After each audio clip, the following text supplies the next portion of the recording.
ማክሰኞና ሐሙስ ደግሞ ተሰሎንቄን እየተማርን ነው።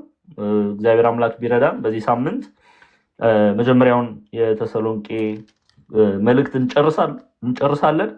በሚቀጥለው ሳምንት ከሁለት ሳምንት በኋላ ደግሞ ሁለተኛውን የተሰሎንቄ መጽሐፍ እንጨርሳለን። ይህ ከሁለት ሳምንት በኋላ ሰኞ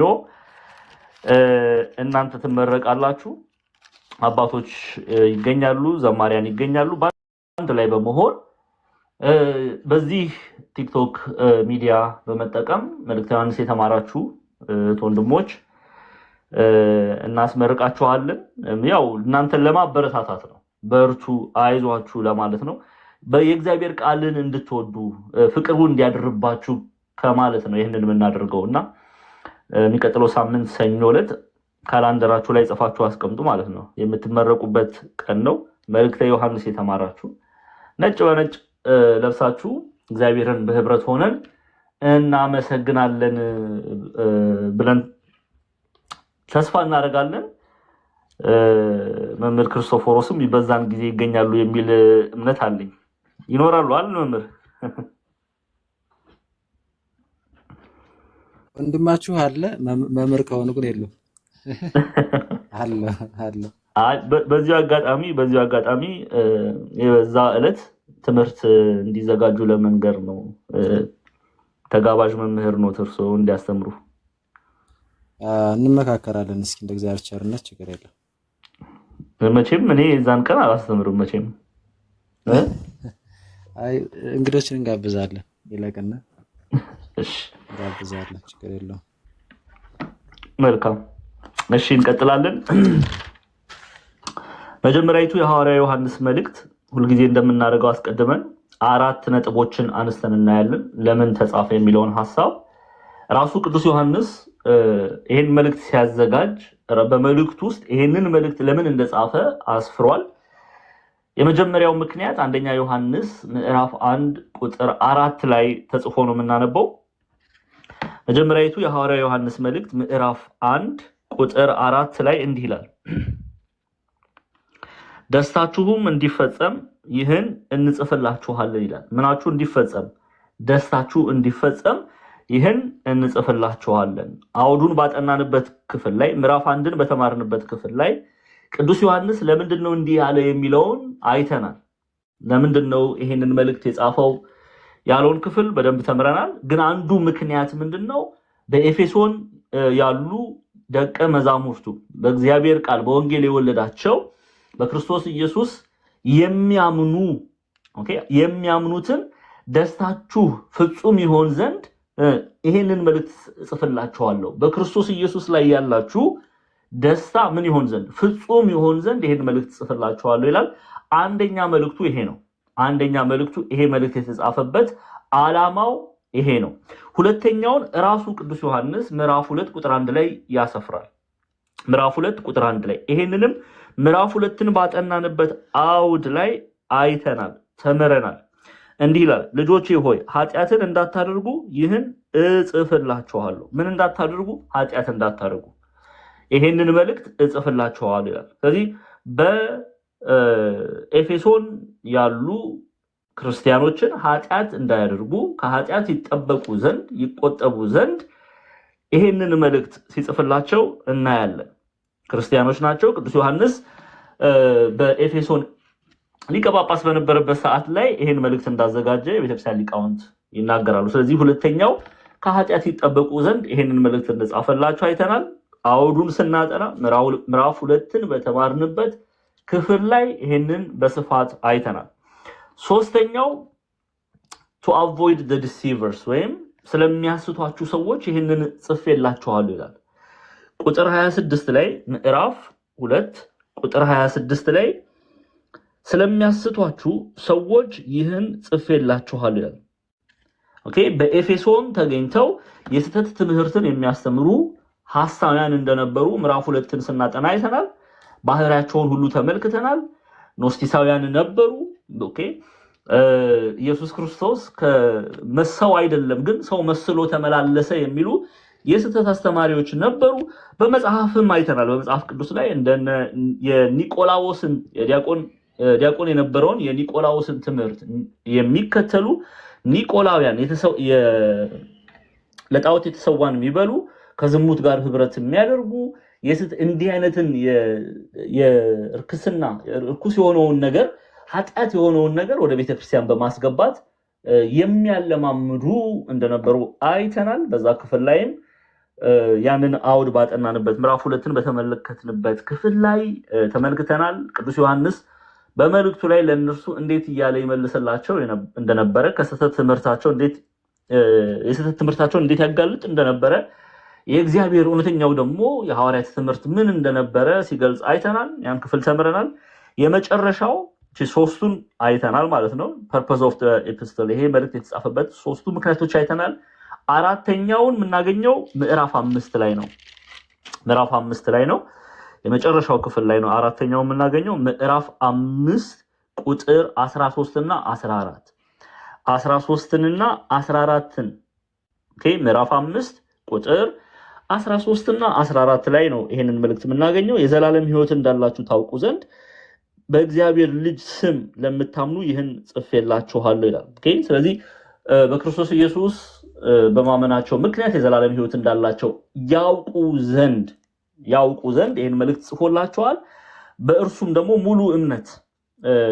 ሙሉ እምነትን ይላበሱ ዘንድ ወልደ ዘብዴዎስ ቅዱስ ዮሐንስ ይህን መልእክት ጽፏል። እንግዲህ አራቱን ነጥቦች አይተናል። እንግዲህ ይሄ መልእክት የተጻፈው በኤፌሶን ነው። ከኤፌሶን ሆኖ ነው ቅዱስ ዮሐንስ ይህን መልእክት የጻፈው። ምንም ኤፌሶን መቼም ዛሬ ኤፌሶንን በካርታ ማያውቃት የለም። በተለይ እዚህ መጽሐፍ ቅዱስ ጥናት የምትማሩ ሁላችሁም ኤፌሶንን ጠንቅቃችሁ ታውቃላችሁ። ኤዥያ ማይነር ወይም ታናሿ እስያ በምትባል ዛሬ ላይ ቱርክ ናት። ኤዥያ ማይነር በቱርክ ምዕራባዊውን ክፍል የምትነካ ናት ኤፌሶን። ዛሬ ብዙ ሰዎች እየሄዱ ይጎበኟታል። ጥንታዊ ከተማ ናት፣ የወደብ ከተማ ናት።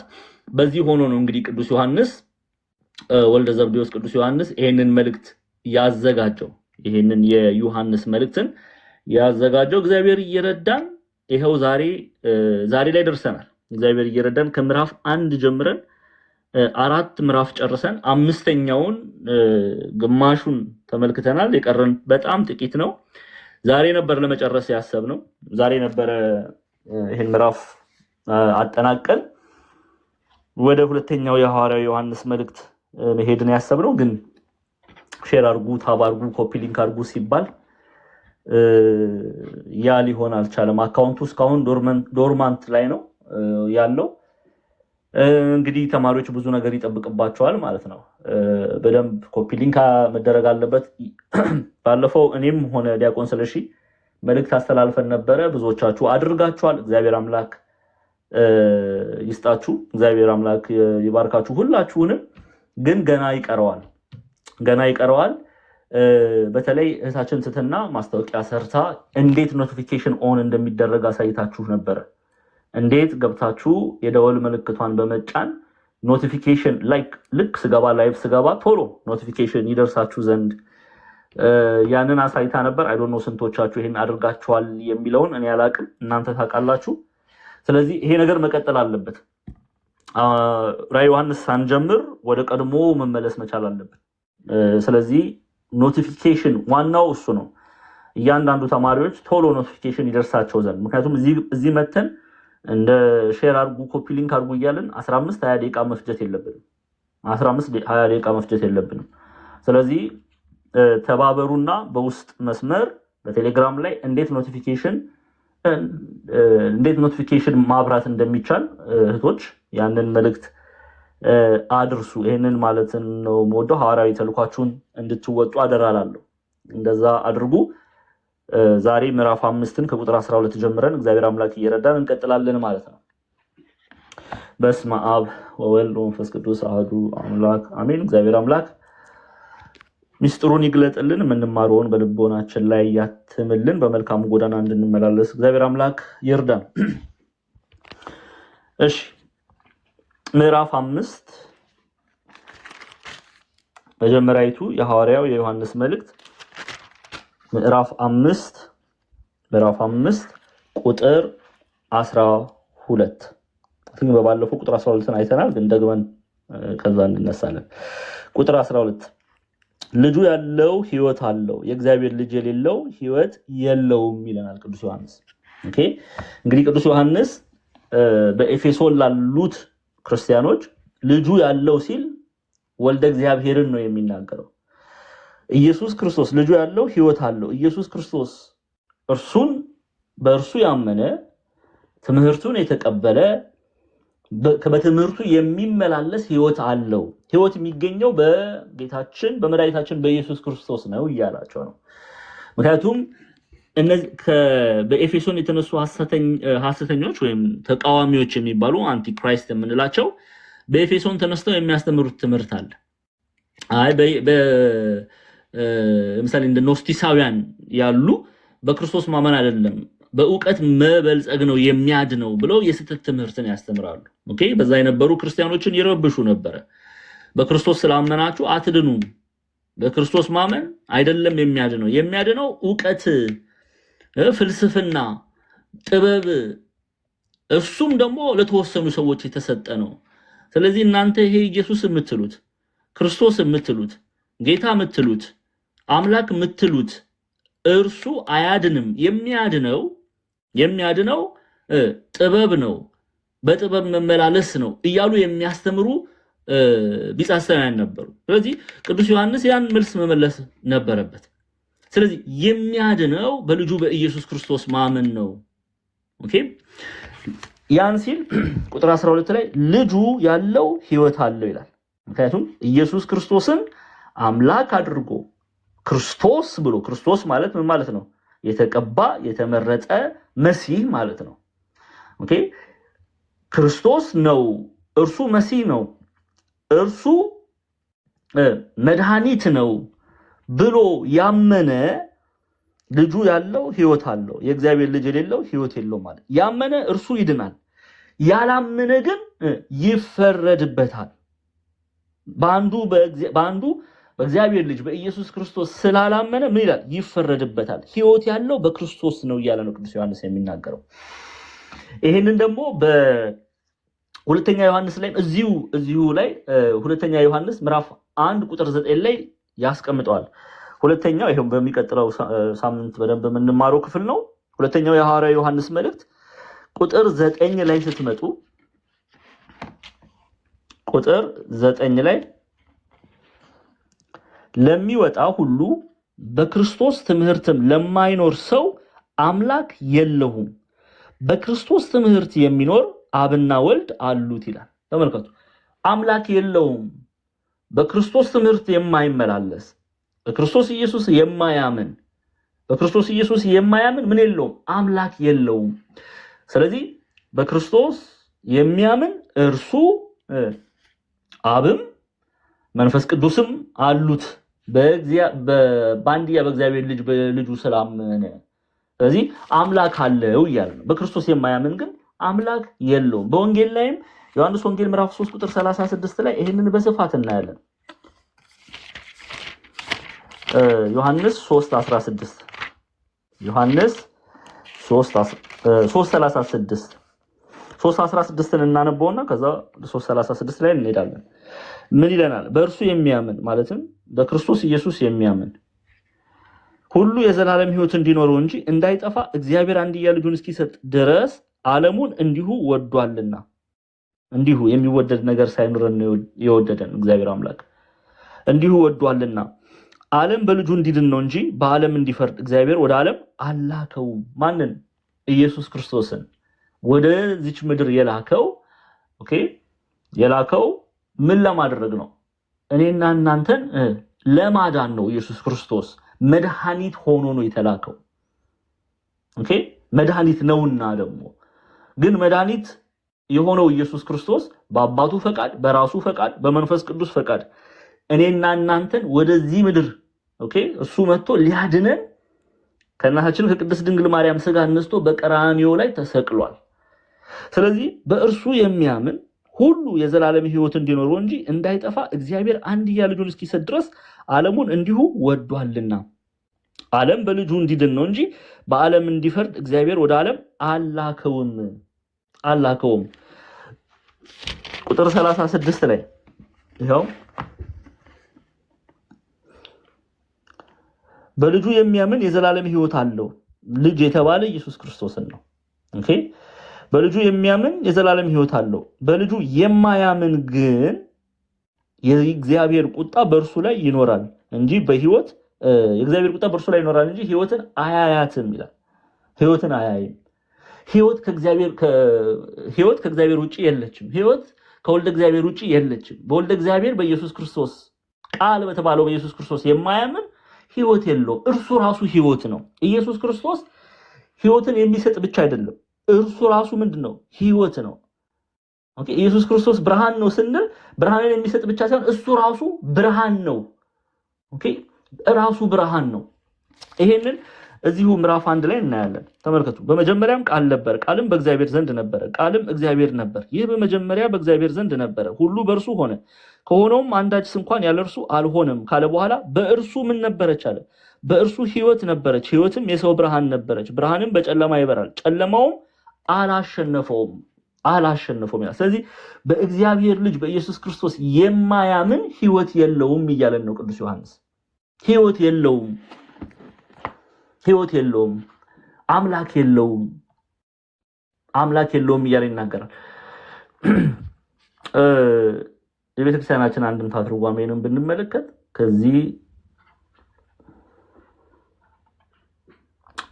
የተለየ ሐሳብ አናገኝም። አንዴ ልክፈተው።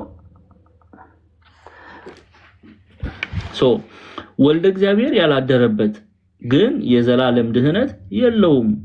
ኦኬ ወልደ እግዚአብሔር ያላደረበት ግን የዘላለም ሕይወት ድህነት የለውም። በክርስቶስ ኢየሱስ የማያምን የዘላለም ድህነት የለውም እያለ ነው ቅዱስ ዮሐንስ የሚናገረው። ኢትዮጵያ ሊቃውንትም የሚመሰክሩት። እሺ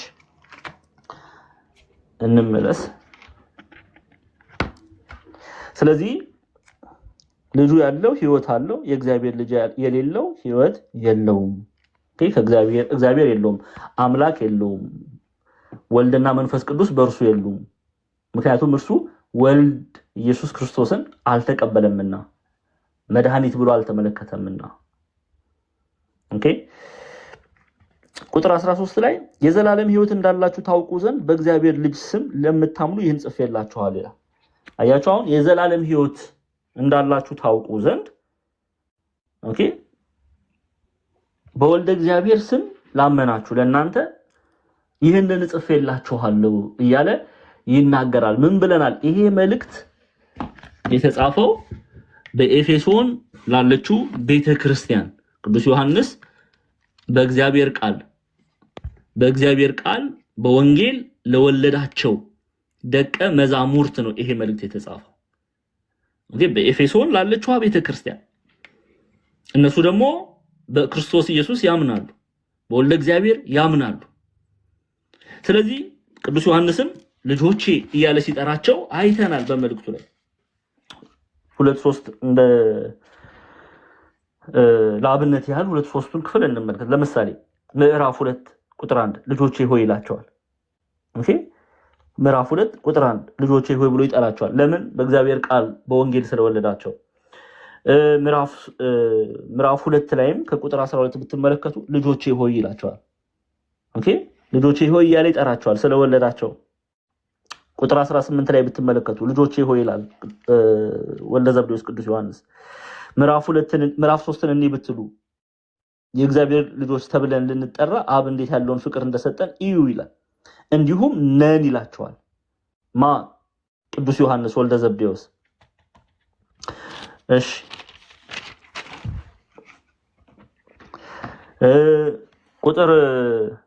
ምዕራፍ 4ን ከቁጥር 1 ተመልከቱ። ወዳጆቼ ሆይ ብሎ ይጠራቸዋል። ምዕራፍ 4 ቁጥር 7 ተመልከቱ። ወዳጆቼ ሆይ እያለ ይጠራቸዋል። ቁጥር 13 ላይ ከመንፈሱ ስለሰጠን ይላል። መንፈስ ቅዱስን ከመንፈሱ ስለሰጠን በእርሱ እንድንኖር እርሱም በእኛ እንዲኖር በዚህ እናውቃለን ይላል። ኦኬ ስለዚህ ቅዱስ ዮሐንስ አሁን የሚጽፍላቸው በኤፌሶን ያሉ በጌታችን በመድኃኒታችን በኢየሱስ ክርስቶስ በእግዚአብሔር ቃል በወንጌል ለወለዳቸው ልጆቹ መንፈሳዊ ልጆቹ ናቸው። የእግዚአብሔር ደቀ መዛሙርት ናቸው። የኢየሱስ ክርስቶስ ደቀ መዛሙርት ናቸው። ቤተክርስቲያን አሁን በኤፌሶን ተተክሏል። ሊያጸናቸው ሊያበረታቸው ነው። በመንፈሳዊ ህይወት ይጎለምሱ ዘንድ ነው ይሄን መልእክት የሚጽፍላቸው። አሁን ቁጥር 13 ላይ የዘላለም ህይወት እንዳላችሁ ታውቁ ዘንድ በእግዚአብሔር ልጅ ስም ለምታምኑ ይህን ጽፌላችኋል ይላል። ኦኬ የዘላለም ህይወት እንዳላችሁ ታውቁ ዘንድ በእግዚአብሔር ልጅ ስም ለምታምኑ ይህን ጽፌላችኋለሁ። ምንድነው? በክርስቶስ በማመናችሁ ምን ፍሬ ያላችሁ እያላቸው ነው። የዘላለም ህይወት አላችሁ፣ ወራሽ በሆነው በልጁ በኢየሱስ ክርስቶስ ወራሾች ናችሁ እያለ ነው። ኦኬ ወራሾች ናችሁ እያላቸው ነው። ኢትዮጵያን በአንድምታ ትርጓሜ ላይ ወልደ እግዚአብሔር ቁጥር 13 ይህን ጻፉላችሁ በወልደ እግዚአብሔር ስም ላመናችሁ ለእናንተ የዘላለም ድህነት እንዳላችሁ ታውቁ ዘንድ። ኦኬ እውነትም የእግዚአብሔር ልጆች ተብላችሁ ተጠርታችኋል። እንግዲህ ከእርሱም ጋር ደግሞ በእርሱ በኩል በክርስቶስ ኢየሱስ በኩል የመንግስቱ ወራሾች ናችሁ፣ የዘላለም ህይወት አላችሁ። ይሄንን ያውቁ ዘንድ በዚህ ደግሞ ይጽናኑ ዘንድ ያበረታቸው ዘንድ በእውነት ላመኑት ይሄን መልእክት ይጽፋል። በእውነት ላመኑት እርሱን መስለው ለሚመላለሱ። ስለዚህ የዘላለም ህይወት እንዳላችሁ ታውቁ ዘንድ በእግዚአብሔር ልጅ ስም ለምታምኑ ይህን ጽፌላችኋለሁ። የዘላለም ህይወት እንዴት ሊያገኙ ቻሉ? በማን ስላመኑ ነው? በእግዚአብሔር ልጅ በወልደ እግዚአብሔር ቃል ተብሎ በሚጠራው በኢየሱስ ክርስቶስ ስላመኑ የዘላለም ህይወት አላችሁ እያላችሁ ነው። በእርሱ በማመናችሁ ነው የዘላለም ህይወት ያላችሁ። በእርሱ በማመናችሁ አብም መንፈስ ቅዱስም ከእናንተ ጋር ናቸው። በእርሱ በማመናችሁ አምላክ አላችሁ እያለ ነው። ሁለተኛ ዮሐንስ ምዕራፍ 1 ቁጥር 9 ላይ እንዳየነው ማለት ነው። ሁለተኛ ዮሐንስ ምዕራፍ 1 ቁጥር 9 ላይ እንደምናየው ለሚወጣ ሁሉ በክርስቶስም ትምህርት ለማይኖር ሰው አምላክ የለውም። በክርስቶስ ትምህርት ለሚኖር አብና ወልድ አሉት። ኦኬ ስለዚህ እናንተ በኢየሱስ ክርስቶስ ስላመናችሁ እግዚአብሔር አብ ራሱ ኢየሱስ ክርስቶስ እግዚአብሔር ወልድ ተብሎ የሚጠራው ወልድ ማለት ልጅ ማለት ነው። መንፈስ ቅዱስ በእናንተ ነው እያላቸው ነው። ስለዚህ የዘላለም ህይወት እንዳላችሁ ታውቁ ዘንድ በእግዚአብሔር ልጅ ስም ለምታምኑ ይህን ጽፌላችኋለሁ አለ። ይህን ጽፌላችኋለሁ አለ። አምስተኛ ምክንያት ማለት ነው። የመጨረሻው ምክንያት አራቱን አይተናል አይደለ? ኢትዮጵያውያን ሊቃውንትና ግብፃውያን መተርጉማንን ይዘን አራቱን አይተናል። አንደኛው ብለውናል ቄስ ቴዎድሮስ ማላቲ በፓትሪስቲክ ኮሜንታራቸው ላይ የሚያሻማ አይደለም። ኢትዮጵያውያንም ራሱ ቅዱስ ዮሐንስ ስለዘረዘረ አንደኛው that our joy may be full ደስታችን ፍጹም ይሆን ዘንድ፣ ሁለተኛው that we do not sin ኃጢአት እንዳናደርግ፣ ሶስተኛው to avoid the deceivers ከስተት ትምህርት ከሚያስተምሩ ኦኬ ተቃዋሚዎች እንጠበቅ ዘንድ፣ አራተኛውና የመጨረሻው to know that we have eternal life and to have confidence in him which basically means በክርስቶስ ኢየሱስ በማመናችን ምክንያት የዘላለም ህይወት እንዳለን እንድናቅ በእርሱ ሙሉ ኮንፊደንስ ይኖረን ዘንድ የተጻፈ መልእክት ነው። ስለዚህ የዘላለም ህይወት እንዳላችሁ ታውቁ ዘንድ በእግዚአብሔር ልጅ ስም ማለትም በኢየሱስ ክርስቶስ ለምታምኑ ይህን ጽፌላችኋለሁ ይላል። ኦኬ በማርቆስ ወንጌል ቅዱስ ዮሐንስ የተናገረውን ማርቆስ ደግሞ በማርቆስ የተባለው ዮሐንስ ኦኬ በሐዲስ ኪዳን መጽሐፍ መግቢያውን ስናጠና ይሄን መጽሐፍ መግቢያውን ስናጠና ዮሐንስ ተብለው የተጠሩ በስም ደረጃ በሰፊ የሚታወቁ ሶስቱን ዮሐንስ አይተናል። መጥምቁ ዮሐንስ፣ የካህኑ ዘካርያስ እና ኤልሳቤጥ ልጅ፣ ማርቆስ ወንጌልን የጻፈው ማርቆስ የተባለው ዮሐንስን እና ደግሞ ያዕቆብ ወንድም የዘብዴዎስ ልጅ ቅዱስ ዮሐንስን አይተናል። ስለዚህ ማርቆስም ደግሞ ምን ብሎ ነው የሚጽፍልን? የማርቆስ ወንጌል ምዕራፍ 16:16ን እንመልከት። ማርቆስ 16:16 ላይ እንዲህ የሚል ጽሑፍ እናነባለን። ያመነ የተጠመቀም ይድናል፣ ያላመነ ግን ይፈረድበታል። ያመነ በማን ያመነ? በኢየሱስ ክርስቶስ ያመነ። በማን ያመነ? በኢየሱስ ክርስቶስ ያመነ። ያመነም የተጠመቀም ይድናል። ለምንድን ነው ያመነ የተጠመቀም ያለው? ቅዱስ ማርቆስ ዮሐንስ የተባለው ማርቆስ ኦኬ ያመነም የተጠመቀም ይድናል፣ ያላመነ ግን ይፈረድበታል ይላል። ሚስጥራትን መፈጸም እንዳለብን ሲነግረን ነው። ደግሞ ራሱ ቅዱስ ዮሐንስ ይነግረናል። ደግሞ ታስታውሳላችሁ? እስቲ መለስ ብለን እንመልከት። ምንድነው ያለው? በውሃና በደም የመጣ ይህ ነው፣ እርሱም ኢየሱስ ክርስቶስ በውሃና በደም በመንፈስም እንጂ በውሃ ብቻ አይደለም። በውሃ ብቻ አይደለም።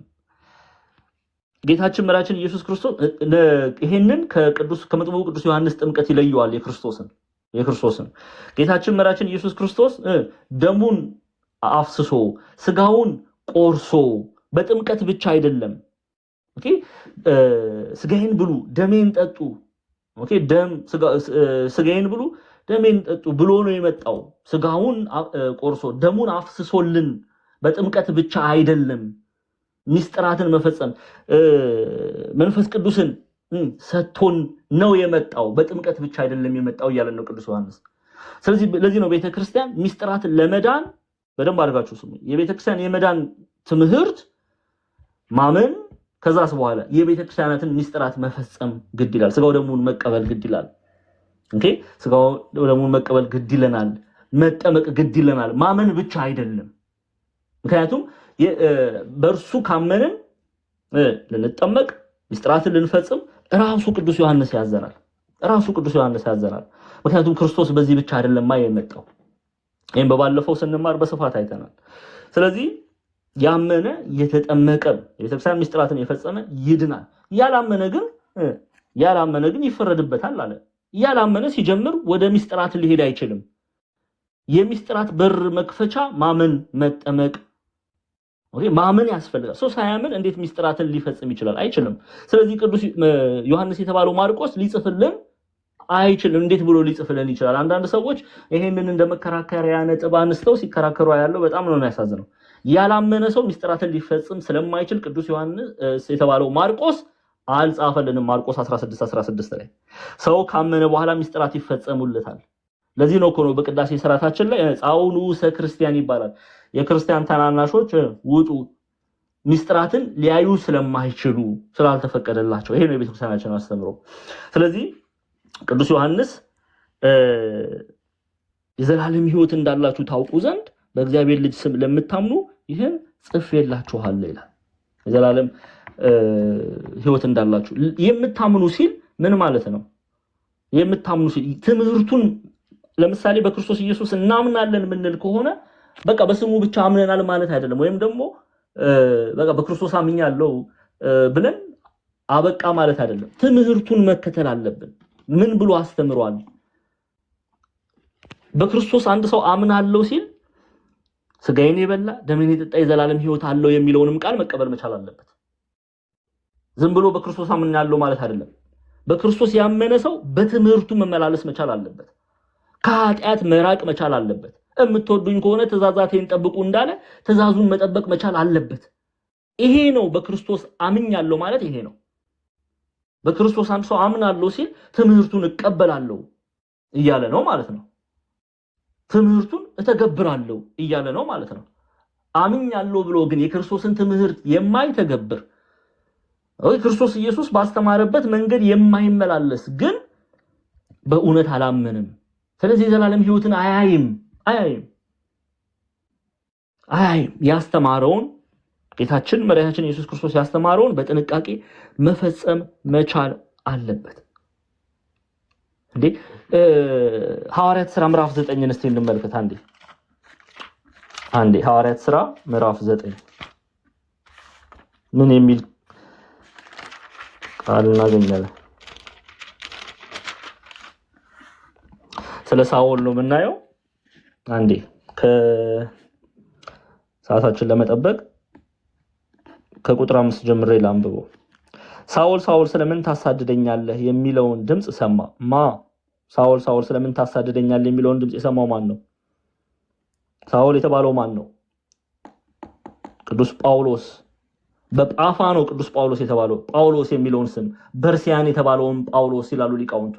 ገናኛ አልደረስንም ጳፋ። ያ የመጀመሪያው ሐዋርያው ቅዱስ ጳውሎስ መንፈሳዊ ጉዞ ኦኬ፣ እዛ ላይ ነው ገና ጳውሎስ የሚለው ስም ያገኘ።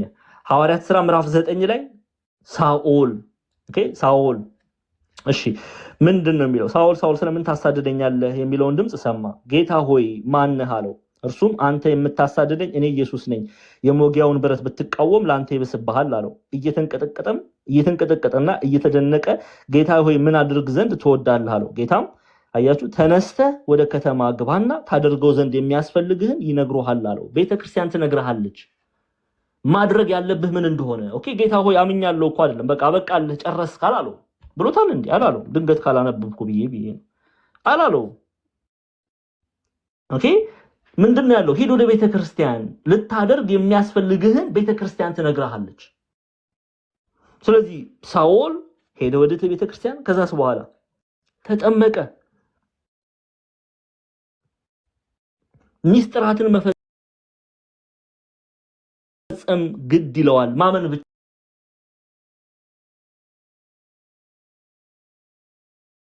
አይደለም። ይነግሩሃል አለው። ተነስቶ ሄደ።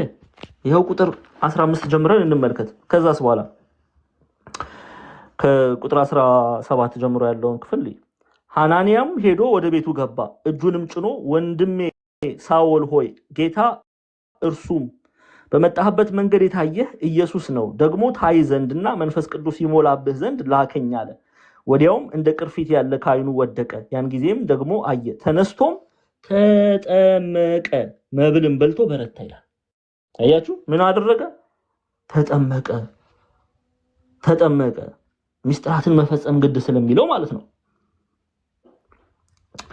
ስለዚህ በኢየሱስ ክርስቶስ አምናለሁ፣ በእግዚአብሔር ልጅ ስም አምናለሁ ስንል ትምህርቱን መቀበል መቻል አለብን። ስጋዬን የበላ ደሜን የጠጣ የዘላለም ሕይወት አለው ካለ ስጋውን ደሙን መብላት መቻል አለብን። ተጠመቁ ካለ መጠመቅ መቻል አለብን እንጂ ዝም ብለን አምነናል የሚለው ትምህርት አጋንንታዊ ትምህርት ነው። እሺ እምነት ብቻ አይልም። ብቻ የትኛውም የመጽሐፍ ክፍል ላይ አታገኙም። እሺ እንቀጥል። ቁጥር 13 የዘላለም ሕይወት እንዳላችሁ ታውቁ ዘንድ በእግዚአብሔር ልጅ ስም ለምታምኑ ይህን ጽፌላችኋል ይላል። አንድ ነገር ላንሳና እችን ክፍል ሁለት የመጽሐፍ ቅዱስ ክፍል ላንሳና እንቀጥላለን። ታገሱኝ ቅር እንዳይላችሁ። አንደኛ ዮሐንስ 20 ምዕራፍ 31 እና ዮሐንስ ወንጌል ተወስዱልኛላችሁ። ዮሐንስ ወንጌል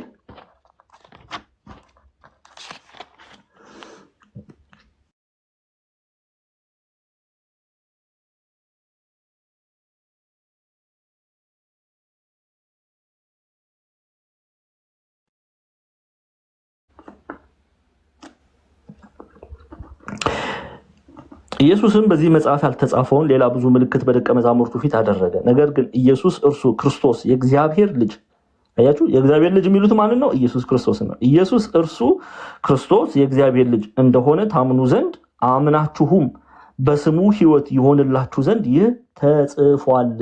አያችሁ ዮሐንስ ወንጌል ራሱ የተጻፈው እያለን ነው ቅዱስ ዮሐንስ። ኢየሱስም በዚህ መጽሐፍ ያልተጻፈ ሌላ ብዙ ምልክት በደቀ መዛሙርቱ ፊት አደረገ። ነገር ግን ኢየሱስ እርሱ ክርስቶስ ማለትም ክርስቶስ ማለት ነው ብያቸዋለሁ፣ መሲህ፣ የተቀባ፣ የተመረጠ። ስለዚህ ምን ለማድረግ? እኔና እናንተን ለማዳን። ስለዚህ ኢየሱስም በዚህ መጽሐፍ ያልተጻፈ ሌላ ብዙ ምልክት በደቀ መዛሙርቱ ፊት አደረገ። ነገር ግን ኢየሱስ እርሱ ክርስቶስ የእግዚአብሔር ልጅ እንደሆነ ታምኑ ዘንድ አምናችሁም በስሙ ሕይወት ይሆንላችሁ ዘንድ ይህ ተጽፏል። አያችሁ አምናችሁም አለ ቅዱስ ዮሐንስ በስሙ ሕይወት ይሆንላችሁ ዘንድ ይሄ ተጽፏል፣ ይሄ ወንጌል ተጽፏል እያለ ነው። ኦኬ ቅዱሳን መጽሐፍት የተጻፉት ለዚህ ነው። እኔና እናንተ በክርስቶስ ኢየሱስ አምነን ሕይወት ይሆንልን ዘንድ ነው የተጻፉት። ማቴዎስ፣ ማርቆስ፣ ሉቃስ፣ ዮሐንስ ከዛም በኋላ በመጽሐፍ ያሉ ቅዱሳን መጽሐፍት ሁሉ የተጻፉት እኔና እናንተ በኢየሱስ ክርስቶስ አምነን ሕይወትን እናገኝ ዘንድ ነው ዓላማው። የመጽሐፉ ዓላማ ሌላ ዓላማ የለውም።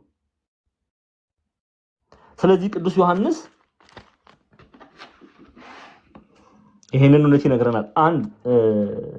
አንድ የመጽሐፍ ቅዱስ ክፍል እንመልከት። በክርስቶስ ኢየሱስ ማመን የሚለውን ሐሳብ በደንብ ያብራራልናል። የሐዋርያው ጳውሎስ መልእክት ወደ ቲቶ ምዕራፍ 1 ቁጥር 16 ላይ ይህን በስፋት አይተናል። ኦኬ ምንድነው የሚለው? እግዚአብሔርን እንዲያውቁ በግልጥ ይናገራሉ፣ ዳሩ ግን የሚያጸይፉና የማይታዘዙ ለበጎ ስራም ሁሉ የማይበቁ ስለሆኑ በስራቸው ይክዱታል። እግዚአብሔርን ማመን ማለት በስራም መምሰል ነው፣ ክርስቶስን መምሰል ነው። ክርስቲያኖች እግዚአብሔርን ማወቅ ብቻ አይደለም እኮ እነዚህ የተጻፈላቸው። ሐዋርያው ቅዱስ ጳውሎስ ለቲቶ የሚጽፍለት እናውቃለን ይላሉ፣ ማወቅ ብቻ ደግሞ አይደሉም፣ በአደባባይ ላይ ይመሰክራሉ። ሰባኪ ሊሆኑ ይችላሉ፣ ሽማግሌዎች ሊሆኑ ይችላሉ፣ ዲያቆናት ሊሆኑ ይችላሉ፣ ዘማሪያን ሊሆኑ ይችላሉ፣ ሌላም ነገር ሊሆኑ ይችላሉ። ብቻ ግን አደባባይ ላይ ወጥቶ የመስበክን ኃላፊነት ተቀብለዋል። አደባባይ ላይ ወጥቶ የመስበክን ኃላፊነት ተቀብለዋል። ስለዚህ ምን ይላል ቅዱስ ጳውሎስ? እግዚአብሔርን እንዲያውቁ በግልጥ ይናገራሉ። አደባባይ ላይ ነው የሚናገሩት ማለት በግልጥ ይናገራሉ፣ በሰው ፊት ይናገራሉ። ዳሩ ግን የሚያጸይፉና የማይታዘዙ አያችሁ፣ ለበጎ ስራም ሁሉ የማይበቁ ስለሆኑ በስራቸው ግን ይክዱታል። አምነዋል እኮ ልንል አንችልም፣ በስራቸው ክደውታልና። በስራቸው በኢየሱስ ክርስቶስ ማመን በትምህርቱ መመላለስ ነው፣ እርሱን መስሎ መመላለስ ነው። ይሄ ነው የቤተክርስቲያናችን ትምህርት።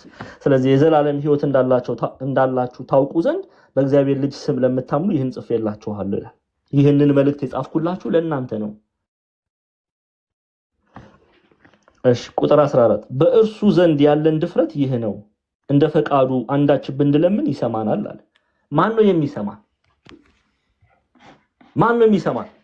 ኢየሱስ ክርስቶስ። እርሱ ማን ነውና ነው? እርሱ እግዚአብሔር ነዋ። ይሰማችኋል። አሁን ቤተክርስቲያን ቅዱስ ቤተክርስቲያን ኢየሱስ ክርስቶስ እርሱ የሚያደርግ፣ እሱ የሚፈጽም፣ እሱ አምላክ ነው። እሱ ከአብም ከመንፈስ ቅዱስ ጋርም የተካከለ ነው። አብ ከመንፈስ ቅዱስ አያንስም አይበልጥም፣ መንፈስ ቅዱስ ከአብ አያንስም አይበልጥም፣ ወልድ ከአብም ሆነ ከመንፈስ ቅዱስ አያንስም አይበልጥም፣ የተካከለ ነው ኢየሱስ ክርስቶስ። ስለዚህ ራሱ ምን ጠይቀውን ነገር ያደርግልናል ትላለች። ራሱ ቅዱስ ዮሐንስ ምን አለ? በእርሱ ዘንድ ያለን ድፍረት ይህ ነው፣ እንደ ፈቃዱ አንዳች ብንለምን ይሰማናል።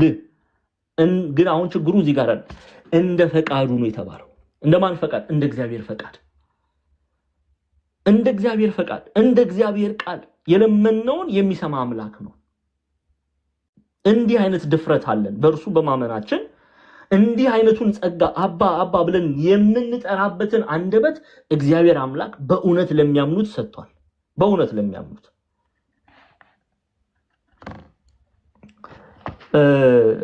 ዮሐንስ ወንጌል ምዕራፍ 14 ላይ አንዴ ራሱ ጌታችን መድኃኒታችን ኢየሱስ ክርስቶስ ምን ብሎ ተናገረ? ዮሐንስ ወንጌል ምዕራፍ 14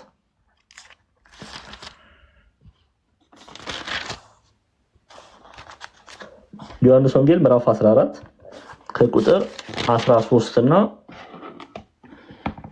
14 ያለውን ክፍል እንመልከት። እሺ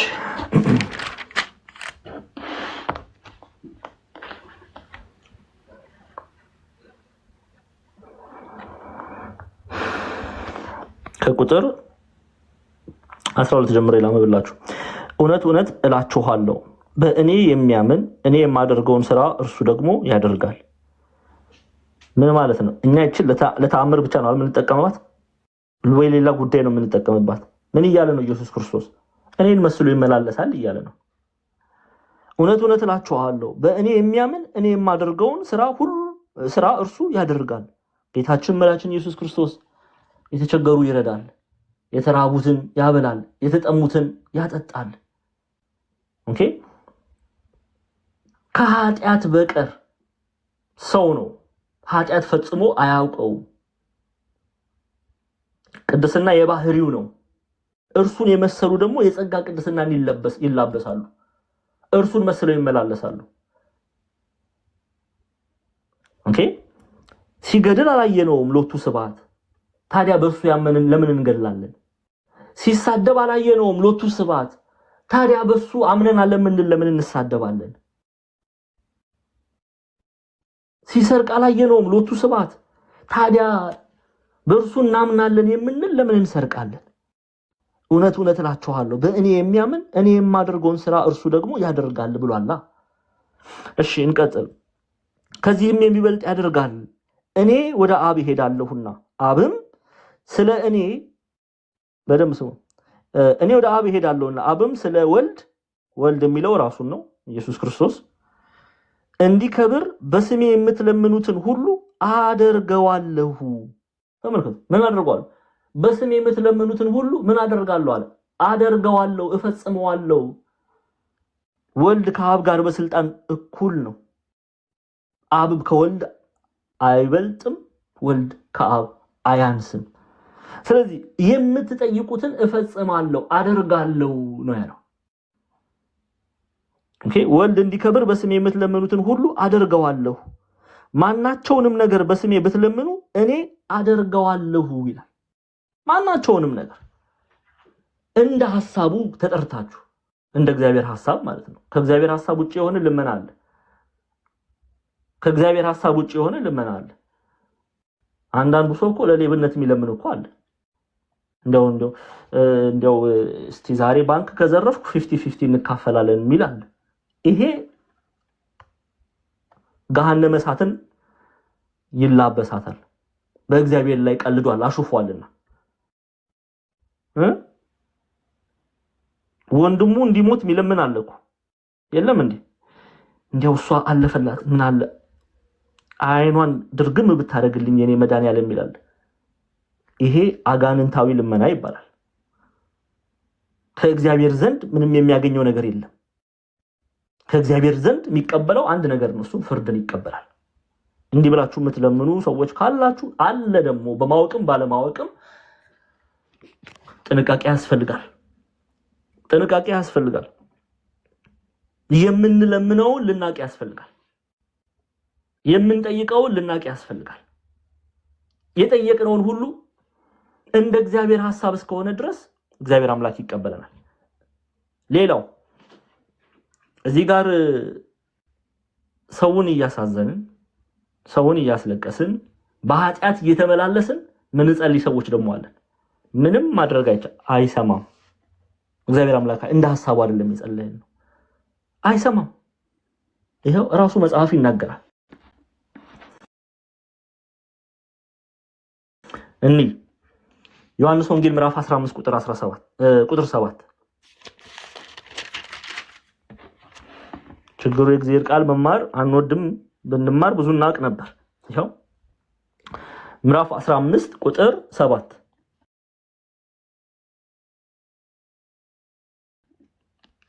በእኔ ብትኖሩ ቃሎቼም በእናንተ ቢኖሩ የምትወዱትን ሁሉ ለምኑ ይሆንላችሁማል ይላል። በእኔ ብትኖሩ በእኔ ብታምኑ ቃሎቼም በእናንተ ውስጥ ቢኖሩ ጌታችን መድኃኒታችን ኢየሱስ ክርስቶስ የተናገራቸው ቃሎች ለአብነት ያህል የምትወዱኝ ከሆነ ትእዛዜን ጠብቁ የሚለው የማን ቃል ነው? የዲያቆን ዛማኒል ቃል ነው እንዴ? አይደለም። ይሄው ምንድነው ያለው? ብትወዱኝ ትእዛዜን ጠብቁ የሚለው አንዱ ቃሉ ነው። የጌታችን የመድኃኒታችን ኢየሱስ ክርስቶስ ቃል ነው። ይሄ ቃል በእኛ ውስጥ ቢኖር ማለት ምን ማለት ነው? በልባችን አትመን መዞር ብቻ ነው ወይም ቃሉን ሸምድደን ብቻ ማወቅ ነው? ዮሐንስ ወንጌል ምዕራፍ 14 ቁጥር 15 ላይ ብትወዱኝ ትእዛዛቴን ጠብቁ ብሏል ጌታ ብሎ መናገር ነው ወይ? አይደለም። ቃሉን መጠበቅ፣ እሱ የሚወደውን ነገር ማድረግ፣ ቃሉ በእኛ ውስጥ እንዳለ እግዚአብሔር አምላክ መንፈስ ቅዱስ በእኛ ውስጥ እንዳለ እንረዳለን። አንዱ የመንፈስ ቅዱስ መገለጫ ይሄ እንደሆነ በመልእክቱ ላይ ተምረናል። ስለዚህ ምን አለ? ቃሎች ይሄው ቁጥር 7 ላይ በእኔ ብትኖሩ ቃሎቼም በእናንተ ቢኖሩ የምትወዱትን ሁሉ ለምኑ ይሆንላችሁማል። ጠይቁ፣ አንኳኩ፣ ይከፈታል። ዛሬ ላይ ግን እኔና እናንተ ስናንኳኳ ለምንድን ነው በሩ የተዘጋ? ጠይቀን እናውቃለን? እኛ በጣም ሌላ ዓለም ውስጥ ገብተናል እኮ። ሌላ ዓለም ውስጥ ነው ያለነው። አንዳንዱማ እኔ እግዚአብሔርን አንድ ነገር ጠይቀዋለሁ ይሄን ነገር ካልፈጸመልኝ እክዳለሁ የምንል ደፋሮች ወጥቶናል እኮ እኔም እናንተ ብዙዎቻችን እንዲህ ነው የምናስበው እንደ ሐሳቡ አይደለም ጸሎታችን ራሱ የምናቀርበው ከእህት ከወንድሞቻችን ጋር ተጣልተን እንጸልያለን በዝሙት ኃጢአት ተጨማልቀን እንጸልያለን ንስሐ ልንገባ ያስፈልጋል እኔ ከእግዚአብሔር ቃል ውጪ ምንም ነገር ልነግራችሁ አልፈልግም በቃ ይሄ ነው የእግዚአብሔር ቃል ንስሐ ልንገባ ግድ ይለናል ምርጫ አይደለም ኤቭሪ ዴይ ነው ንስሐ መግባት ያለብን ሁሉ ጊዜ ሰው ደጋግሞ ይበድላልና ደጋግመን ንስሐ ልንገባ ግድ ይለናል ዮሐንስ ወንጌል ምዕራፍ 9 ቁጥር 31ን እንመልከት ምንድነው የሚለው ይሄው እሺ ቁጥር 31 እግዚአብሔርን ያያየን እናንተው ታነቡታላችሁ እግዚአብሔርን የሚፈራ ፈቃዱንም የሚያደርግ ቢኖር ያንን እግዚአብሔር ይሰማዋል እንጂ ኃጢአተኞችን እንዳይሰማ እናውቃለን ታዲያ ዋሸው መጽሐፍ ታዲያ ዋሸ ዮሐንስ ወንጌል ምዕራፍ 9 ቁጥር 30 እንደ ሐሳቡ ማለት ይሄ ነው እንደ እግዚአብሔር ሐሳብ ማለት ይሄ ነው እግዚአብሔርን የሚፈራ ፈቃዱንም የሚያደርግ የእግዚአብሔር ፈቃድ ምንድነው እሱን የእግዚአብሔር ፈቃድ ምንድነው ጽድቅ ቅድስና ወንድሞችን መውደድ ስድብን ሳይሆን አንደበታችንን መመረቅን ማላበስ ጥላቻን መናገር ሳይሆን ፍቅርን መናገር ይሄ የክርስቲያን ጠባይ ነው መንፈስ ቅዱስ ያደረበት ሰው መገለጫ ነው ስለዚህ እግዚአብሔርን የሚፈራ ፈቃዱን የሚያደርግ ቢኖር ያንን እግዚአብሔር ይሰማዋል እንጂ ኃጢአተኞችን እንዳይሰማ እናውቃለን አለ አይሰማም ኃጢአተኞችን ሐዋርያት አይሰማም ብለው ሰብከዋል ነቢያት አይሰማም ብለው ሰብከዋል አበው ተናግረዋል እግዚአብሔር እንዲሰማን ምንፈልግ ከሆነ ንስሐ እንግባ ንስሐ እንግባ እግዚአብሔር እንዲሰማን ምንፈልግ ከሆነ አንደኛ ዮሐንስ ምዕራፍ 3 ራሱ ቅዱስ ዮሐንስ አንደኛ ዮሐንስ ምዕራፍ 3 ላይ ምዕራፍ 3 ቁጥር 21 እና 22ን እንመልከት 21 እና 22 ወዳጆች ሆይ ልባችንስ ባይፈርድብን በእግዚአብሔር ዘንድ ድፍረት አለን ትእዛዙን የምንጠብቅና በፊቱ ደስ የሚያሰኘውን የምናደርግ ስለሆነ የምንለምነውን ሁሉ ከእርሱ እናገኛለን ጉድ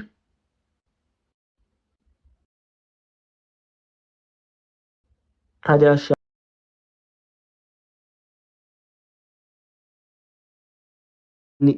እኔ ይፈርድብኛል እኔ ራሴን እናገራለሁ ስለናንተ ባላቅ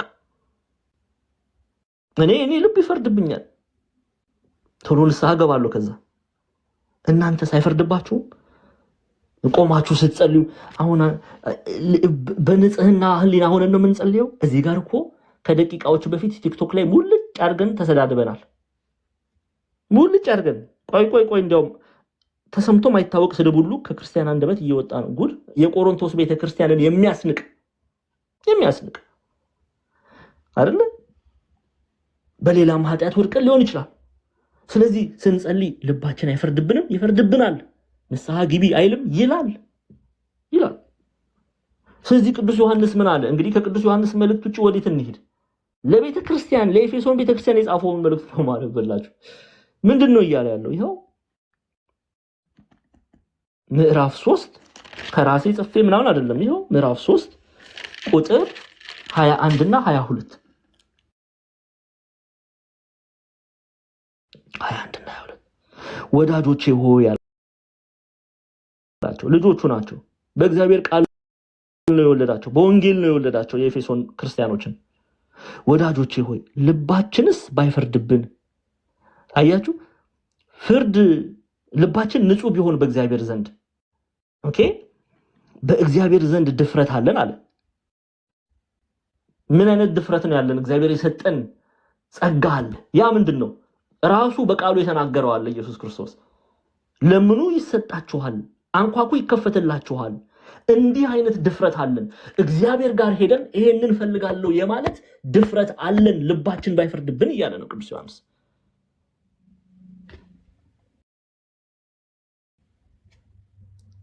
ያ ድፍረት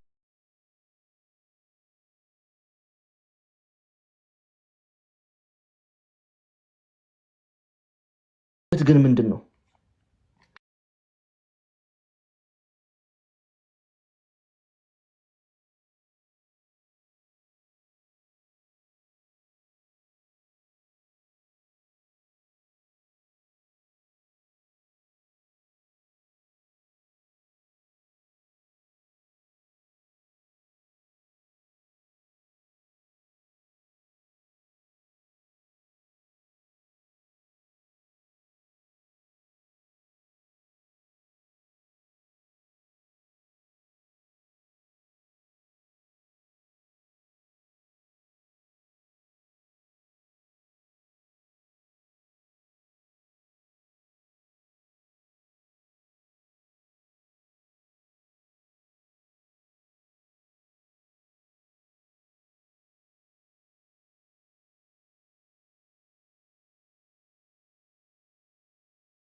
በጣም ትክክል ጸሎት ነው፣ ትክክለኛ ጸሎት ነው።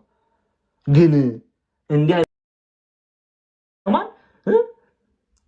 ንስሐ እንገባለን ወይ? ስጋው ደሙን እንቀበላለን ወይ?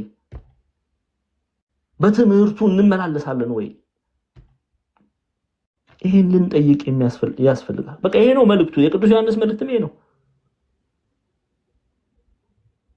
አይ አንድ ዲያቆን ዛማኑኤል አንተ ዝም ብለህ ዮሐንስ ወንጌልና ዮሐንስ መልእክትን ነው ሌሎች ሐዋርያት እንደዚህ ብለው አልጻፉም ካልን ደግሞ እንሂድ። እሺ ማቴዎስን እንመልከት። ማቴዎስ 21 ተከፍቱልኛላችሁ።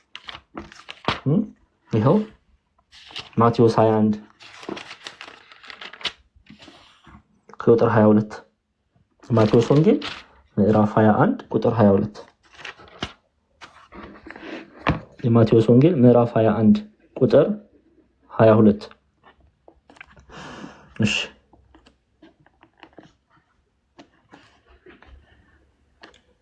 ያው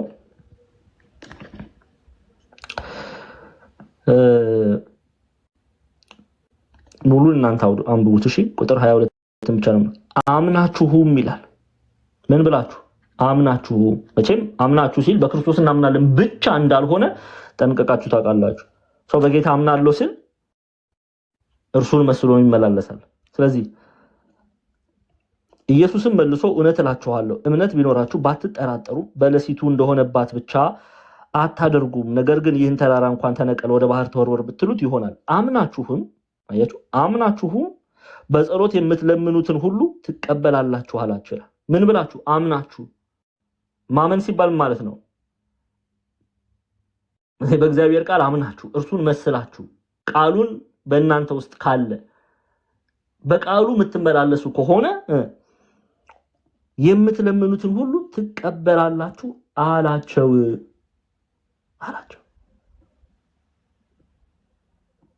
መጽሐፈ ምሳሌን መጨረሻ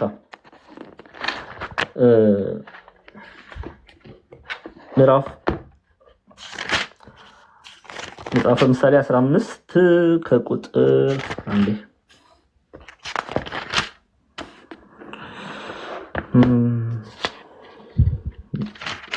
15:29 ባልሳሳት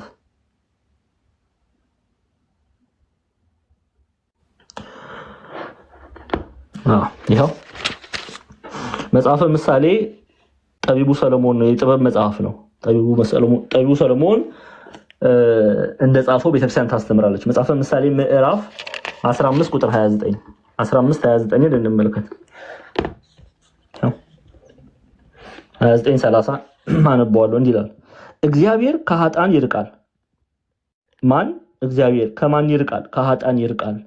የጻድቃንን ጸሎት ግን ይሰማል። ይሄው እግዚአብሔር ከማን ነው የሚርቀው? ከኃጥአን ይርቃል፣ ከበደለኛ ይርቃል፣ ከሚያምፁ ይርቃል። የሚሰማው ግን የማንን ጸሎት ነው? የጻድቃንን ጸሎት ግን ይሰማል። እግዚአብሔር እንደ ሐሳቡ የሚጠሩትን ይሰማቸዋል እያለን ነው ጠቢቡ ሰለሞን። ስለዚህ ወደ ቀደመው ነገር እንመለስ እንዳሉት አባ ሕርያቆስ ወደ ቀደመው ነገር እንመለስ። ወደ መልእክተ ዮሐንስ ቁጥር 14 ላይ በእርሱ ዘንድ ያለን ድፍረት ይህ ነው፣ እንደ ፈቃዱ አንዳች ብንለምን ይሰማናል ያለው ምክንያት ለዚህ ነው ቅዱስ ዮሐንስ። ኦኬ። ስለዚህ እኔና እናንተ ምን እናድርግ? ንስሐ እንግባ። በነገራችን ላይ ንስሐ የነፍስ ምግቧ ነው። እስቲ ዛሬ ምሳ ይበላ አንድ ቁጥር ይጻፍ። ምሳ በልታችኋል? ስንት ሰዓት እንደሆነ አላውቅም። ቁርስም ሆነ ምግብ የበላ ዛሬ ምግብ የበላ እንዴ አልበላችሁም እንዴ? እነዛ ክርስቶስ በልተናል እያሉ ነው። ምን ቲክቶክ ላይ የተቀመጠ ሰው እንዴት ምግብ ይበላል? ነገር ነው እንጂ የሚበላው ጭቅጭቅ ስድድቡን ነው እንጂ ምግብ ይበላል። እስቲ አንድ ቁጥር ጻፍ። አንድ ቁጥር። አዎ ኦኬ አለን እያላችሁ ነው። እሺ እውነቴን እኮ ነው። አንድ ቁጥር። እንግዲህ እናንተ ምግብ በልታችኋል፣ ነገም ትበላላችሁ አይደል? ነገም ትበላላችሁ። አንዳንዱ በቀን 3 ይበላል፣ አንዳንዱ ያደለው 4ም 5ም የሚበላ አለ። ይሁን ያላገኘ አንድም የማያገኝ ደግሞ አለ። ካልበላችሁ ምንድነው የሚሆነው? ስጋችን ይጎዳል አይደል? ይሄ ስጋ ይጎዳል፣ ይሄ ሰውነት ይጎዳል። አሁን ይሄንን ሰውነት ይሄ አፈር የሚሆነው የሚበሰብሰውን ሰውነት ለማገዝ በቀን 3ም 4ም ሎቱ 7 አንዳንዱ 7 8 የሚበላ አለ። ብቻ ክርስቲያን እንዲሆን አልተፈቀደለትም፣ ቁጥብ ይሆን ዘንድ ነው። ኤኒዌይስ ብሉ፣ ችግር የለም ብሉ። ጾም ደግሞ ሲሆን ጾምንም እያሰባችሁ ብቻ መብላቱ ችግር የለውም። ይሄንን ስጋ ለመርዳት ሰው ይበላል። እሺ ይሄ ስጋ ለማገዝ እንደምትበሉት እንደምትጠጡት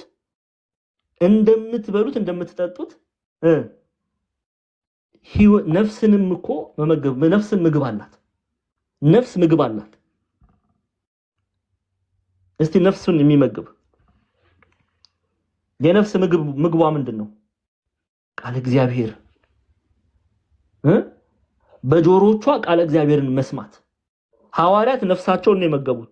ነፍሳቸውን ከጌታ ከመድኃኒታችን ከኢየሱስ ክርስቶስ ስር ቁጭ ብለው አይኖቻቸው እርሱን እያዩ ያው ቅዱስ ዮሐንስ እንደሚናገረው ስለ ሕይወት ቃል ከመጀመሪያ የነበረውና የሰማነውን ሐዋርያትን ወክሎ ነው የሚናገረው።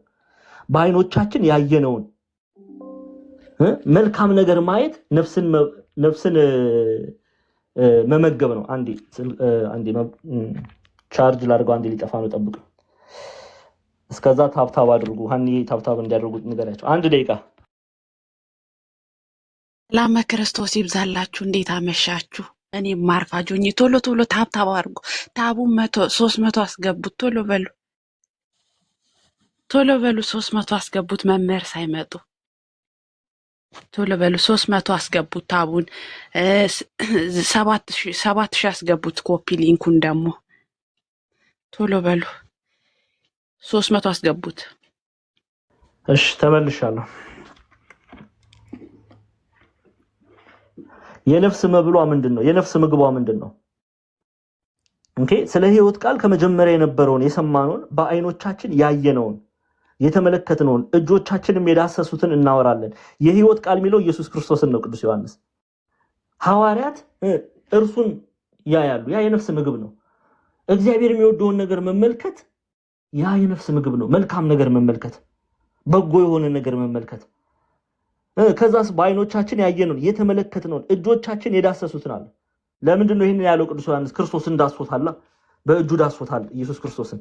እኔና እናንተ በእጃችን ምንድነው የምንዳሰሰው? ሁላችን እናውቃለን። ህሊናችን ይወስነው፣ ህሊናችን ይመስክር። መልካም ነገር እንዳሰሳለን፣ እግዚአብሔር የሚወደውን ነገር እንዳሰሳለን። እጃችንን ተጠቅመን ምጽዋትን እንሰጣለን። ለዚህ ነው ዮሐንስ አፈወርቅ በሌብነት የሰለለ እጅህን በምጽዋት አለምልመው የሚለው። አለምልመናል። እስቲ እጆቻችን ያለመለምን አለን። የተቸገሩ ሰዎች በማብላት፣ የተጠሙ ሰዎች በማጠጣት፣ የተራቆቱ ሰዎችን በማልበስ እጆቻችንን ያለመለምን ጥያቄ ነው። ነፍሳችንን ያበላን አለን። እጅ በአይን ትበላለች፣ ይቅርታ፣ ነፍስ በአይን ትበላለች፣ በእጅ ትበላለች፣ በእግር ትበላለች። እግሮቻችንን ወደ ቤተክርስቲያን በመውሰድ ነፍሳችንን እንመግባለን።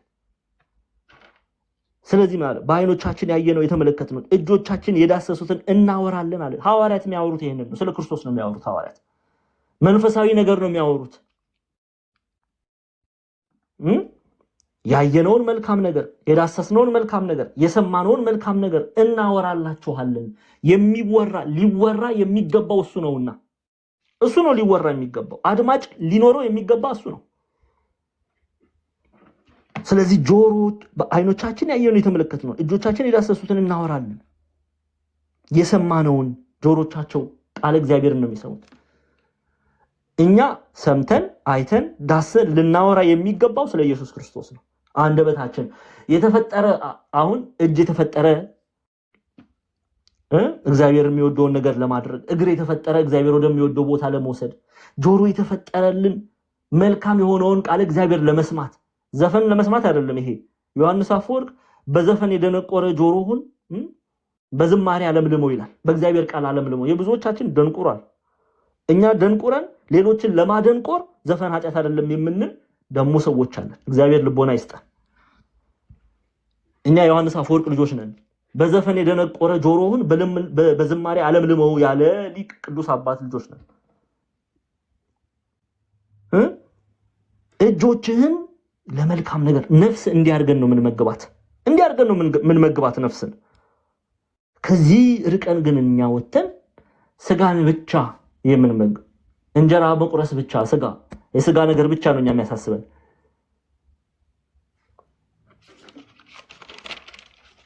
የስጋ ነገር ብቻ ነው የሚያሳስበን። ስለዚህ እግዚአብሔር የሚወደውን ምንድነው የሚለውን እንመርምር፣ እንወቅ፣ በዛ እንመላለስ።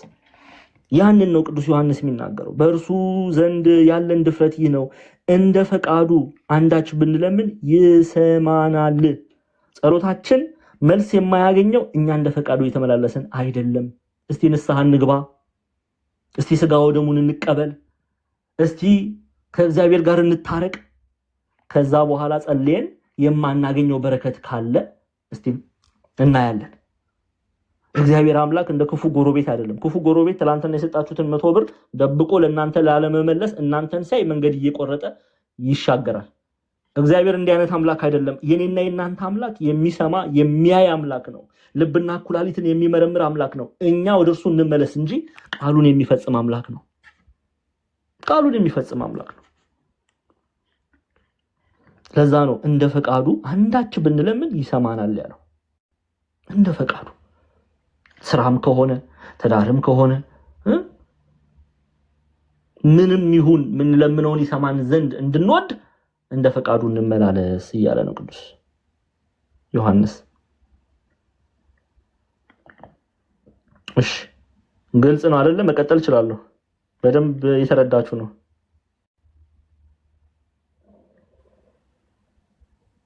ግልጽ ነው አይደለ ክርስቲያኖች?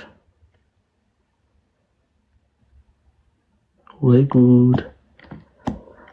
ኧረ ተው ተናገሩ፣ ተው። ምንድነው የበደልኳችሁ? እስቲ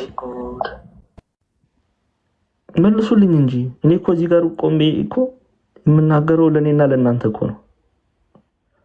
ዝም አትበሉ፣ ድምጻችሁን አሰሙኝ።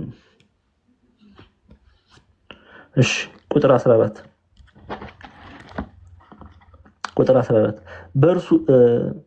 በእርሱ ዘንድ ያለን ድፍረት ይህ ነው ካለ በኋላ እንደ ፈቃዱ አንዳች ብንለምን ይሰማናል።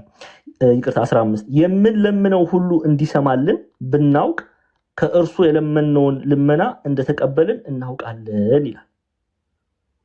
አሁን በደንብ ስሙ። ምን እያለ ነው ቅዱስ ዮሐንስ?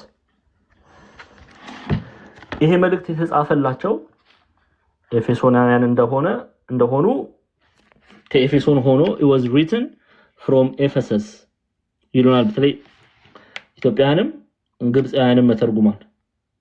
ከየት ነው የተጻፈው? ከኤፌሶን። በኤፌሶን ላለችው ቤተክርስቲያን ነው የጻፈው ቅዱስ ዮሐንስ። ምንም ለኤፌሶን ያለችው ቤተክርስቲያን ቢጽፍም ኤፌሶን ምዕራባዊ ቱርክ ናት። በዚህ ላለች ቤተክርስቲያን ቢጽፍም ቤተክርስቲያን ይሄ መልእክት በተለይ ሶስቱ መልእክታት የቅዱስ ዮሐንስ ሶስቱ መልእክታት ዩኒቨርሳል ኢፒስትል ነው የሚባሉት። ዩኒቨርሳል ኤፒስትል ወይም ዓለም አቀፋዊ መልእክታት ነው የሚባሉት። ለኤፌሶን ብቻ አይደለም የተጻፈው። ምን ማለት ነው? ለሰምርኔስም ተጽፏል፣ ለሳርዴስም ተጽፏል፣ ለቲያጥሮንም ተጽፏል፣ ለፊላደልፊያም ተጽፏል፣ ለጴርጋሞንም ተጽፏል፣ ለታናሿ ኤሲያ በመላይ ተጽፏል፣ ለአፍሪካ ምድር ላሉ ክርስቲያኖች ተጽፏል፣ በአረብ ምድር ላሉ ክርስቲያኖች ተጽፏል፣ በዓለም ዙሪያ ላሉ ክርስቲያኖች የተጻፈች መልእክት ናት ይሄ መልእክት። አሁን ቅዱስ ዮሐንስ እዚህ ክፍል ላይ ሲናገር ክርስቲያኖችን ነው። ኦኬ በእውነት እርሱን ያመኑትን በእውነት ልባቸው የማይወቅሳቸው ልባቸው የማይፈርድባቸው እችን ክፍል አሁን ቁጥር 15ን በደንብ ለመረዳት ነው ይሄን ቢፎር እየነገርኳችሁ ያለው። ይሄንን ድፍረት ያላቸውን ሰዎች ወይም ደቀ መዛሙርት ወንድሞቹን ልጆቹን ምን ይላቸዋል? የምንለምነውንም ሁሉ እንዲሰማልን ራሱንም ጨምሮ ነው የምንለምነውን ሁሉ እንዲሰማልን ብናውቅ ከእርሱ የለመነው ልመና እንደተቀበልን እናውቃለን ይላል። እናውቃለን። ኦኬ ምን ማለት ነው? ምን ማለት ነው? ያንን እንረዳ። ግብፃውያን መተርጉማን ኢትዮጵያውያን ሊቃውንት ጋር የተለየ ሐሳብ የላቸውም። ተመሳሳይ ሐሳብ ነው የሚያስቀምጡት። ምን ይላሉ? the believer ወይም አማኙ and if we know that he hears us whatever we ask, we know that we have the petition that we have asked of him. so ምን ይያለ ነው ቅዱስ ዮሐንስ? the believer ወይም አማኙ ያሉ ቄስ ቴዎድሮስ ማላቲ በፓትሪስቲክ ኮሜንታሪያቸው ላይ አማኙ ማለትም ጸሎቱን የሚጠይቀው who responds to the spirit of God አማኙ በእውነት ያመነው ለመንፈስ ቅዱስ ኦኬ መልካም የሆነ ምላሽ ፍሬ በማፍራት መልካም የሆነ ምላሽ የመለሰው ኦኬ ወይም ለመንፈስ ቅዱስ ራሱን አሳልፎ የሰጠው በእውነት የሚመላለሰው learns what to ask from God ከእግዚአብሔር የተማረ ስለሆነ ከእግዚአብሔር የተወለደ ስለሆነ መልካም ፍሬ ያፈራ ስለሆነ ኦኬ እንደ ሐሳቡ የተጠራ ስለሆነ እንደ እግዚአብሔር ሐሳብ የተጠራ ስለሆነ learns what to ask from God እግዚአብሔርን ምን መጠየቅ እንዳለበት ያውቃል። እግዚአብሔርን ምን መጠየቅ እንዳለበት ያውቃል። therefore everything which he asks is according to God's will ስለዚህ የጠየቀው ጥያቄ አማኙ የጠየቀው ጥያቄ እንደ እግዚአብሔር ፈቃድ ነው። እንደ እግዚአብሔር ፈቃድ ነው፣ እንደ ራሱ ፈቃድ አይደለም። ማለትም በመንፈስ ቅዱስ ባስተማረው መንገድ ነው የተመላለሰው።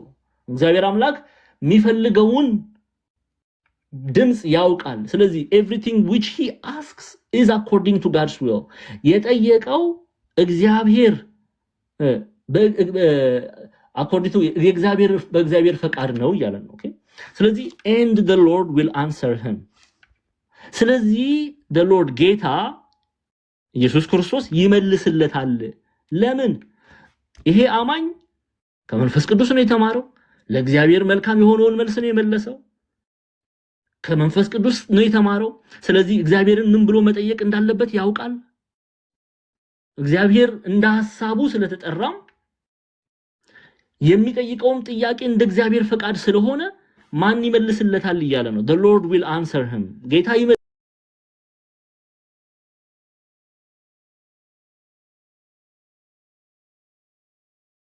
ይመልስለታል። ጌታ የሚለው ኢየሱስ ክርስቶስ የምንለምነው ሁሉ እንዲሰማልን ብናውቅ አለ ከእርሱ የለመነው ልመና እንደተቀበልን እናውቃለን።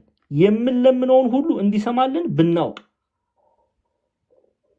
የእግዚአብሔርን ዓላማ ብናውቅ ማለት ነው። የእግዚአብሔርን ሐሳብ ብናውቅ የእግዚአብሔርን ትምህርት ብናውቅ እንደዚህ አማኝ ከመንፈስ ቅዱስ እንደተማረ ለመንፈስ ቅዱስ መልካም የሆነውን ምላሽ እንደመለሰ እንደዚህ እውነተኛ አማኝ የእግዚአብሔርን ዓላማ ብናውቅ እያለ ነው ቅዱስ ዮሐንስ። ብናውቅ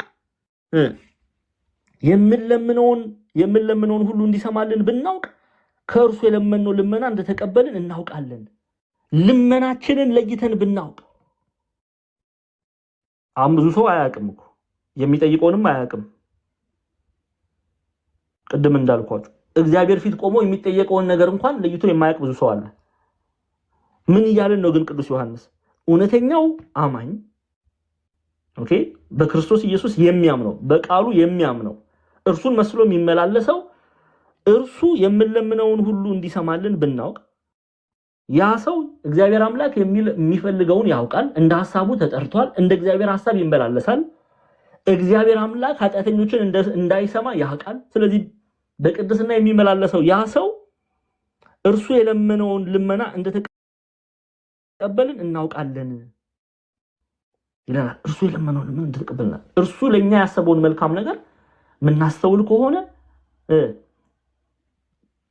እንቀበላለን ከእግዚአብሔር ዘንድ ለዛ ነው በእርሱ ዘንድ ቁጥር 15 ላይ የምንለምነውን ሁሉ እንዲሰማልን ብናውቅ ከእርሱ የለመነውን ልመና እንደተቀበልን እናውቃለን አያቷል የምንለምነው ሁሉ እንዲሰማልን ብናውቅ ምን እንደሚሰማ ብናውቅ ኃጢአተኞችን እንደማይሰማ ብናውቅ የእግዚአብሔር ሐሳብ ምንድነው የሚለውን አውቀን እንደ ሐሳቡ ተጠርተን እንደ ሐሳቡ ብንጸልይ ከእርሱ የለመነው ልመና እንደተቀበልን እናውቃለን እንዲህ አይነት ድፍረት አለን እንቀበላለን አስረግጦ የሚናገረው ቅዱስ ዮሐንስ ይሄ ክፍል እየገባችሁ ነው በደንብ ቺ ቁጥር 15 በደንብ እየተረዳችሁ ነው እሺ ደጋግሜ ሰልሼ ላብራራው በደንብ ስሙ የምንለምነውንም ሁሉ እንዲሰማልን ብናውቅ እንዴት ብለን መለመን እንዳለብን ምን ብለን መጠየቅ እንዳለብን እንደ እግዚአብሔር ሐሳብ ጸሎት ማቅረብ እንዳለብን ብናውቅ ብንማር ከመንፈስ ቅዱስ ብናውቅ ከእርሱ የለመነው እርሱን የለመነው ማለት ነው ክርስቶስ ኢየሱስን የለመነውን ልመና እንደተቀበልን እናውቃለን እንደ ሐሳቡ ተጠርተን ያቀረብነውን ጥያቄ እንደሚቀበለን እናውቃለን እንዲህ አይነት ድፍረት አለን ይያለ ነው ቅዱስ ዮሐንስ አያችሁ ምን ያህል እግዚአብሔር አምላክ ምን ያህል እንደወደደን ተመልከቱ አምላክ ነው እኮ አምላክ ነው ግን እንደ ሐሳቡ ተመላልሰን የጠየቅነውን እንደሚመልስልን በሙሉ እምነት ቅዱስ ዮሐንስ ይነግረናል ግን እንዴት ይሄ የሚመለስልን ምን ማለት ነው እንደ ሐሳቡ ከተጠራን ነው እንደ ሐሳቡ ከተመላለሰን ነው ለዛ ነው ቄስ ማለት the believer አማኙ እውነተኛ አማኙን ነው የሚናገረው who respond to the spirit of God ለመንፈስ ቅዱስ ራሱን አሳልፎ የሰጠ በመንፈስ ቅዱስ ትምህርት የተመላለሰ ለእግዚአብሔር ድምጽ ራሱን የሰጠ learns what to ask from God okay እግዚአብሔርን ምን መጠየቅ እንዳለበት የተማረ ነው therefore everything which he asked is according to God's will የጠየቀው ሁሉ እንደ እግዚአብሔር ሐሳብ ነው የጠየቀው and the Lord will answer him በእርግጠኝነት ነው ማውራችሁ and the Lord will answer him Lord እግዚአብሔር ጌታ ጸሎቱን ይመልስለታል እንዲህ አይነት ድፍረት አለን ይያለን ነው ቅዱስ ዮሐንስ እስቲ ማርቆስ ወንጌል ምዕራፍ 11 አንዴ እንመልከት ማርቆስ ምዕራፍ 11 ቁጥር 24 የማርቆስ ምዕራፍ 11 ቁጥር 24 ስለዚህ እላችኋለሁ የጸለያችሁትን የለመናችሁትንም ሁሉ እንዳገኛችሁት እመኑ ይሆንላችሁማል አያችሁ ምን አይነት ድፍረት እንዳለን አባቶቻችን እንዲህ አይነት አንዳንድ ጊዜ ይገርመናል አይደለ ገድላቱን ስናነብ ታምራቱን ስናነብ እኛ ከኛ ህሊና በላይ ስለሆነ አረ ይሄ ነገር እንዴት ነው ምናምን እንላለን እኛ ኃጢአተኞች ነን እኛ በደለኞች ነን በእግዚአብሔር ቃል አንመላለስ እግዚአብሔር ግን በቅዱሳን አባቶቻችን ላይ ያደረገውን ትልቅ ነገር ስንመለከት ምን እንደነገጡ ሁሉ ሰዎች አሉ ለምን እንደነገጡ ሁሉ ሰዎች አሉ እንዴት ሊሆን ይችላል ምናምን ምንል ሰዎች አሉ የለንም አረ ሞልተናል እድሜ ለቲክቶክ ጉድ ያሳየን ነው ዘንድሮ አባቶቻችን ይሄ እውነት ስለገባቸው እንደ እግዚአብሔር ሐሳብ ስለተመላለሱ እግዚአብሔር በእነሱ ላይ ድንቅን ይሰራል እነሱ ቀድሞ የሚለምኑት እኔና እናንተ እንድንድን ነው መዳንን እንድናይ ነው የቅዱሳን ጸሎት እኔና እናንተ ወደ ክርስቶስ እንድንቀርብ ወደ ዓለም አይደለም ወደ ክርስቶስ ወደ ቃሉ እንድንቀርብ ነው የሚጸልዩት። በእነርሱ ላይም እግዚአብሔር ታላላቅ ነገርን ሲያደርግ አይተናል፣ አንብበናል። አላነበብንም? አንብበናል። የእነሱ ጸሎት ይሄ ነው። ሲመለስላቸው እናያለን። እኔና እናንተ ስለ ክርስቶስ እንመሰክር ዘንድ ሲጸልዩ እናያለን። እግዚአብሔርም ጸሎታቸውን ሲመልስ እናያለን። 3000 ሐዋርያት ሥራ ላይ እንደምናየው 3000 ነፍሳት ወደ ቤተክርስቲያን ሲጨመሩ እናያለን። ክርስቲያኖች ለሞት ራሳቸውን አሳልፈው ሲሰጡ እናያለን፣ ለሰማዕትነት። ይሄው እንደው ዝም ብዬ ማወራ ከሆነ መጽሐፍ ይፍረደኝ። ተሰሎንቄ መጽሐፍ እንክፈት እስቲ። ይሄው መጀመሪያቱ የሐዋርያው ጳውሎስ መልእክት ወደ ተሰሎንቄ ሰዎች ከቁጥር 6 ጀምሬ ላንብብላችሁ።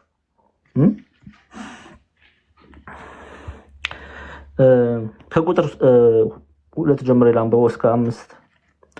በጸሎታችሁ ጊዜ ስለእናንተ ስናስብ የእምነታችሁ ስራ አያችሁ። በመናችን ጊዜ ያሉ ቅዱሳን ሐዋርያቱ ምን አሉ?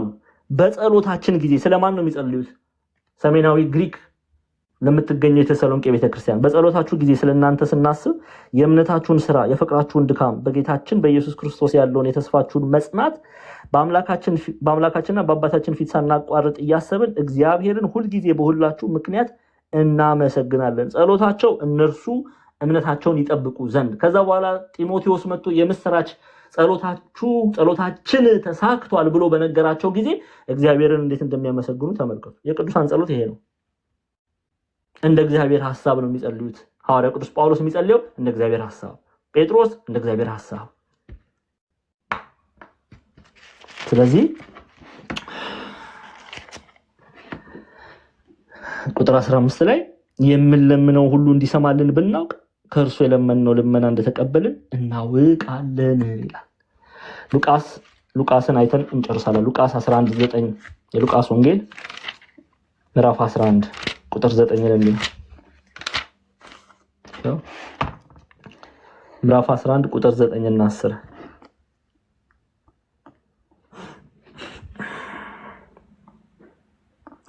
እኔም እላችኋለሁ ለምኑ ይሰጣችኋል፣ ፈልጉ ታገኙማላችሁ፣ መዝጊያውን አንኳኩ ይከፈትላችሁማል። የሚለምን ሁሉ ይቀበላልና የሚፈልግ ያገኛል፣ መዝጊያውንም ለሚያንኳኳ ይከፈትለታል